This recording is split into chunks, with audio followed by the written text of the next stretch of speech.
இங்கே பாருங்கள், இது வந்து என்னன்னு பார்த்தீங்கன்னா பிரண்டை. இதுதான் பிரண்டையை வந்து சாப்பிட்றதுனால நிறைய நன்மைகள்லாம் இருக்குது. இது வந்து என்னென்ன போட்டு நம்ம வந்து இதை அதாவது சட்னி மாதிரி வச்சு சாப்பாட்டை வந்து பிணைஞ்சி சாப்பிடலாம். அது தோலெல்லாம் ஃபஸ்ட்டு வந்து நம்ம வந்து உரிச்சு தரலாம். தோலெல்லாம் பார்த்திங்கன்னா இந்த மாதிரி தான் இப்படி நார் வருவதில் வந்து பார்த்திங்கன்னா இந்த நாரெல்லாம் எடுத்துடணும். நாரை எடுக்காமல் இருந்தோம்னா ஒரு மாதிரி அதிலே நாராக வர ஆரம்பிச்சு நம்ம இது துவையல் வைக்கல. அதனால் இந்த நார் ஃபுல்லாக வந்து நம்ம வந்து உரிச்சுக்குவோம்.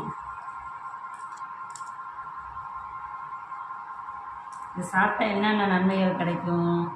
இது சாப்பிட்டோன்னா நம்மளுக்கு வந்து பார்த்திங்கன்னா கால் வலி எல்லாம், மூட்டு வலி, கால் வலி இந்த மாதிரியெல்லாம் வராது. ஸோ பிரண்டை வந்து எங்கேயாவது கிடச்சிச்சின்னா அதை வந்து அதாவது இதோட நன்மைகள் தெரியாத நிறையா பேர் இருப்பாங்க. ஸோ இதை வந்து பிடுங்கி சமைச்சி சாப்பிடுங்க. குழம்பாகவும் வைப்பாங்க. நாங்கள் வந்து சட்னி மாதிரி தான் வைப்போம். துவையல் மாதிரி வச்சு சாப்பாட்டில் அப்படியே வந்து கூட்டு மாதிரி கடைஞ்சி சாப்பிட்டுக்குவோம். நல்லா டேஸ்ட்டாக இருக்கும். நீங்களும் அந்த மாதிரி செஞ்சு பாருங்கள். அமர்த்தி விடுறேன். காய்கறி பாருங்கள், நம்ம பிரண்டை எவ்வளோ பிரண்டை வச்சுருந்தோம். இந்த நார் எவ்வளோ நார் இருக்குது பாருங்கள். நார், இலை இதெல்லாம் பார்த்தோன்னா பாதி இது வந்து கிளம்பு. கால்வாசி மட்டும்தான் நம்ம உரிச்சது வந்து பார்த்திங்கன்னா கொஞ்சம்தான் இருக்குது. ஸோ இதுவே அதாவது பிரண்டை வந்து கொஞ்சமாக கிடைச்சாலும் நம்ம அதை வந்து சமைச்சு சாப்பிட்டா நம்ம கால் வலி, மூட்டு வலியெல்லாம் வந்து இந்த பிரண்டை வந்து நல்லது.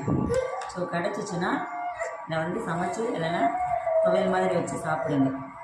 அவ்வளோதாங்க.